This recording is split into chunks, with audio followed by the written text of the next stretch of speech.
Bueno, en mi historia, por un asunto del destino, tuve que llegar al norte de Chile. Mi madre, que era médico, la trasladaron al hospital de Calama como jefe del departamento de pediatría. Y entonces nos tocó vivir justo al hospital, o sea, perdón, al lado del hospital, en la casa aledaña. A veces, claro, yo me cruzaba al hospital, iba a saludar a mi mamá. Y ahí entonces me acuerdo que me subía a las ventanas para ver los cadáveres que habían cuando estaban en la morgue, en la parte como el Instituto Médico Legal, y también me encontraba con sondas, con agujas, con todos estos aparatos, elementos quirúrgicos que se usaban para intervenciones, y yo estas cosas me las sacaba de los basureros, me las robaba, ¿no es cierto?, para poder como compenetrarme un poco con esta idea de esta ciencia, de la medicina, ¿eh? Pero que en el fondo no tenía mucha idea de qué se trataba, pero sí sabía que había una cuestión que tenía que ver con el cuerpo, con todos estos elementos que se usaban ahí, que estaban en contacto con el cuerpo humano.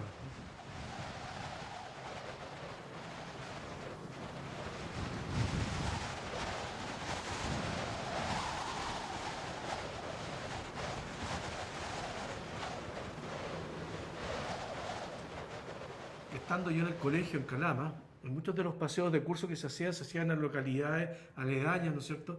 Y ahí era común encontrarse pedazos de cerámica, puntas de flecha, ¿no es cierto? Restos de asentamientos antiguos, humanos, ¿no es cierto? Alrededor del año 73, 74, pude tener contacto mucho más directo ya con cementerios indígenas y con la cultura precolombina, ¿no es cierto?, de la zona, a través de osamentas y restos que encontraba, porque mi padre, que se había separado de mi madre, tenía una parcela por el sector de San Pedro de Atacama, entonces yo me quedaba largas semanas ahí explorando y con esta curiosidad entre antropológica, arqueológica y científica que tenía, me iba encontrando con todos estos restos en forma bastante continua.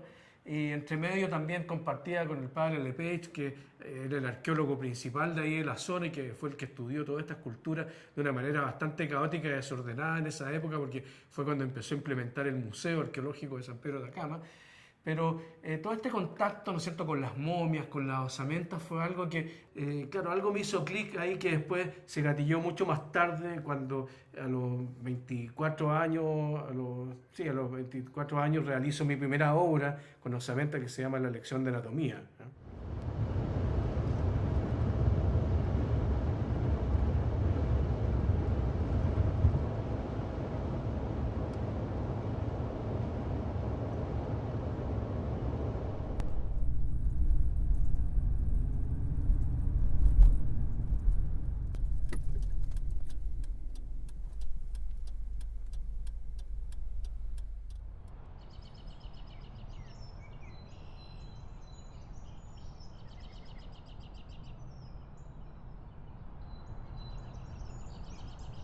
Estuve estudiando en la Universidad Católica cuando ya estaba estudiando arte en los años 80, a través de unas clases que empecé a dar como ayudante de dibujo, ¿no es cierto?, en unos cursos de figura humana. Retomé todos estos temas que tenían que ver con la anatomía, me empecé a interesar con los libros que tenía mi madre, que eran libros de medicina, ¿eh? Y estos libros entonces me fueron dando como una pauta nuevamente para reconectarme con este historial mío que tenía con las osamentas que había visto cuando era más chico en el norte de Chile. Me acuerdo que un compañero de curso, alguien de otro curso me sopló y me dijo: oye, pero si necesitáis hueso tenéis que ir al cementerio y preguntar allá para conseguirte algo y para poder estudiar esto más de cerca. Entonces, bueno, hice mis incursiones al cementerio general, donde fui adentrándome ahí, conociendo a los sepultureros, ¿no es cierto? Y me fui metiendo en los patios que estaban mucho más atrás, porque esa es la parte más clandestina, ¿no es cierto? Y donde efectivamente estaban las fosas comunes y probablemente muchas de las personas que estaban en esas fosas ya eran detenidos desaparecidos, como se descubrió posteriormente en el patio 29 y varios sectores del cementerio que tenían estos patios abiertos, ¿no es cierto?, que no son los departamentos ni los bloques estos, sino que los patios del cementerio comunes, ¿no es cierto?, que nosotros conocemos. De ahí conseguía a veces en forma ilegal algún que otro hueso para poder seguir estudiando y complementar mis estudios que hacía para las clases de anatomía que tenía que dictar y entregar en esta ayudantía.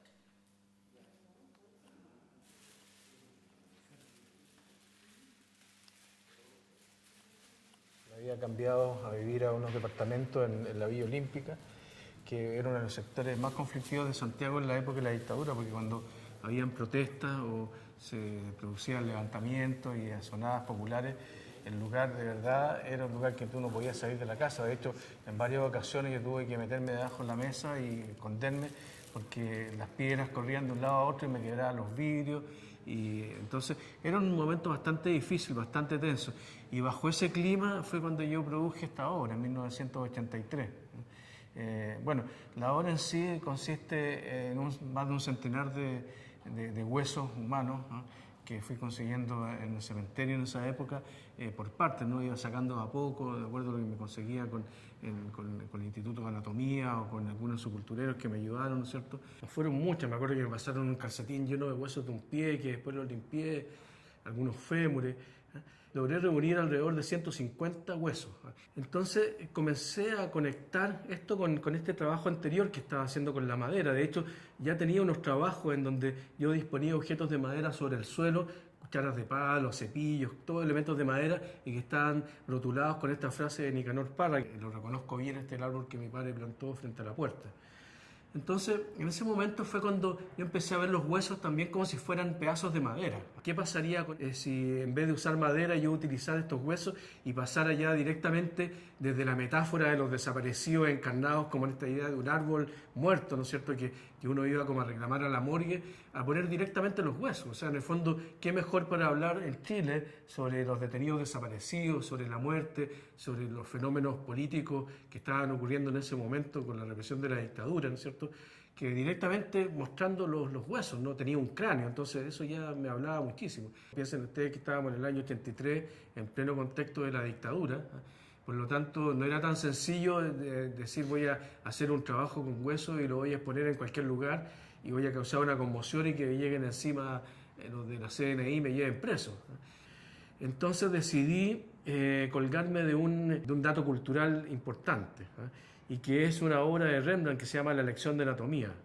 La lección de anatomía del profesor Tulp, una obra muy conocida de Rembrandt donde aparece un médico que está rodeado de sus estudiantes, ¿no es cierto?, y están frente a una camilla con un cadáver y el profesor entonces señalando ciertas partes del cadáver les está explicando a sus estudiantes, ¿no es cierto?, sobre la anatomía del cuerpo humano.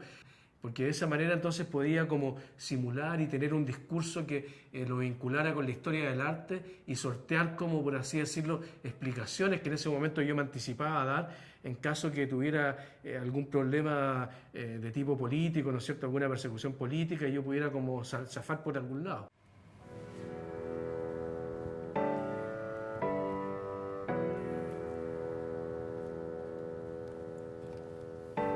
Entonces, claro, los huesos solos no los podía poner. Entonces monté sobre una toalla blanca toda esta disposición de huesos, porque la toalla blanca me servía como un receptáculo, como un papel, como un papel en blanco sobre el cual podía depositar esto, y al mismo tiempo la toalla tiene esta cosa como de asepsia, ¿no?, como algo que está limpio, que está recién lavado. Comencé esta obra que se convirtió en 124 huesos en total, ¿no es cierto?, que pinté, ¿no?, con todos estos símbolos, los signos políticos, los signos culturales. Por ejemplo, la cruz, ¿no es cierto?, la cruz cristiana era como el símbolo, ¿no es cierto?, con el que se defendían los curas y defendían a los detenidos desaparecidos. La hoz y el martillo era un símbolo que se perseguía. Si ustedes piensan, los uniformes militares, por ejemplo, tienen generalmente cañones cruzados, rifles cruzados, espadas cruzadas, etcétera, que son símbolos medievales de la guerra. Entonces, todos estos símbolos comencé a pintarlos yo en los huesos, de una manera muy primitiva, casi plana, muy gráfica, porque la idea mía no era utilizar los huesos así como una especie de receptáculo pictórico muy acabado, sino que me basaba más incluso como en esta idea de estos souvenirs que uno encontraba, por ejemplo, en el puerto de Valparaíso, cuando dije que me encontraba unas conchas de moluscos que estaban pintados como souvenirs para turistas, ¿no es cierto?, bastante kitsch, porque la idea también para mí era como camuflar estos huesos, cosa que la gente los viera como huesos reales, pero por otro lado también este hecho de pintarlos y camuflarlos significaba como que en vez de una lección de anatomía era una lección de pintura. Estos huesos grandes, pequeños, cráneos, fémures, etcétera, sobre el suelo, y que de alguna manera en el contraste también los colores subieran y se transformara como entre comillas en una obra hermosa en términos como de ver algo como muy colorido, ¿no es cierto? Casi kitsch, ¿no es cierto? Festivalero, pero que en su profundo sentido, ¿no es cierto? Revestía quizá una visión mucho más macabra, ¿no es cierto?, de la realidad que estábamos viendo en ese momento en nuestro país. Tú no eres el único que está solo.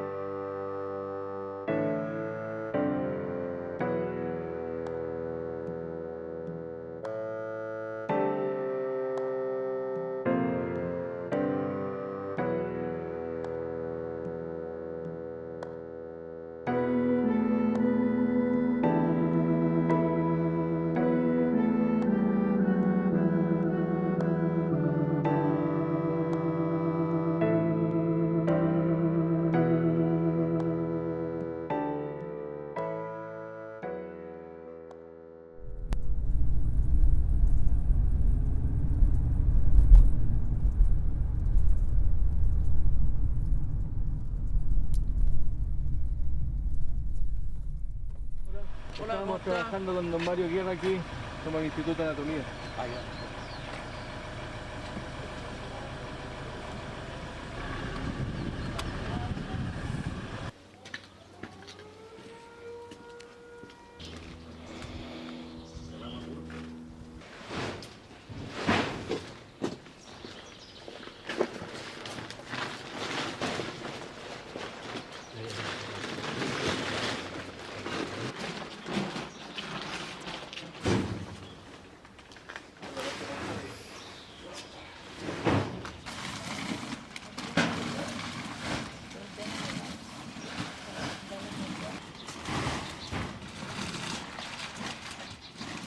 Botadero de basura ahí.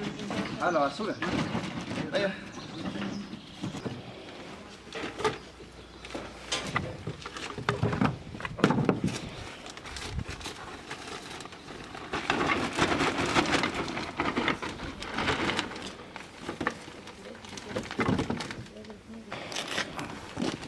Son 3 bolsas entonces.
Discurso y poesía de la bandera femoral.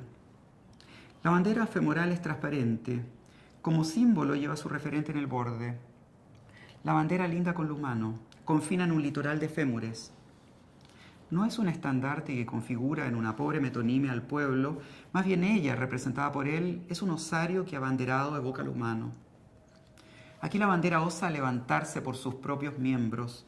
Desde su geometría humana manifiesta un acto de contrición histórica. Hallada debajo de la tierra, es horizontal, orgánica, antropomorfa. Está en los huesos. Es el sustento irretractable del símbolo histórico del pueblo chileno, su esqueleto. Alude a la idea del crecimiento orgánico de un pueblo, de puro femoral. Bueno, en este momento estoy trabajando en una obra que se llama In God We Trust. Claro, una frase que está inscrita en los billetes de dólares, ¿no? Y que consiste en la escritura de esta misma frase con todas sus letras, ¿no? Pero la escritura está hecha y diseñada con estas osamentas que están acá. Por ejemplo, aquí tengo la letra O, ¿no? Aquí estoy haciendo una letra N, ¿no? Me falta la otra patita acá.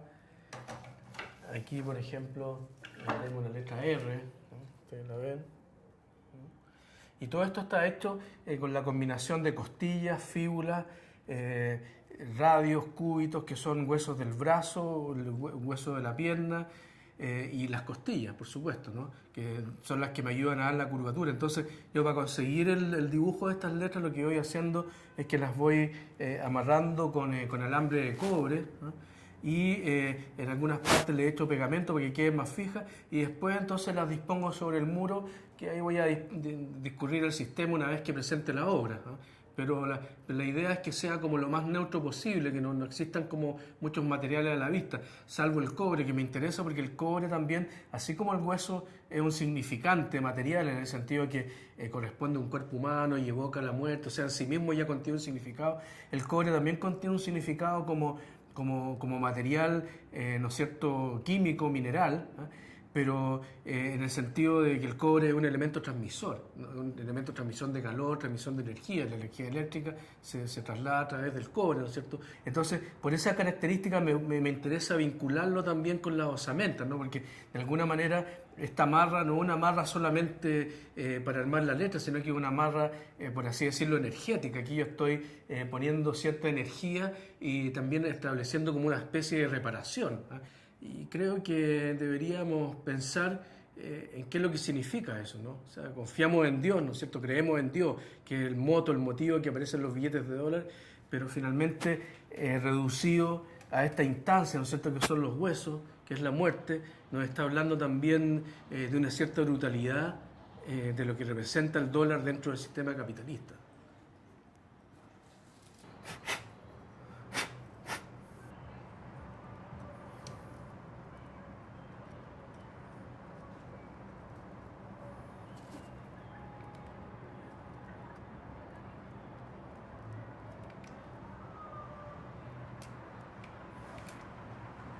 Esta obra para mí es como una obra que, claro, tiene un significado bastante unívoco, ¿no? En el sentido de que significa eso, nomás esta frase escrita con hueso, o sea, una frase escrita con hueso es eso, ¿no? Pero lo interesante es lo que está escondido detrás de todo el significante, o sea, el material de los huesos, y luego cómo este se junta con el significado de la frase y arman un contenido que se transforma también en un ícono, en un signo, ¿no? Y ahí es donde está el valor que yo creo que posee esta obra, ¿no?, como contenido.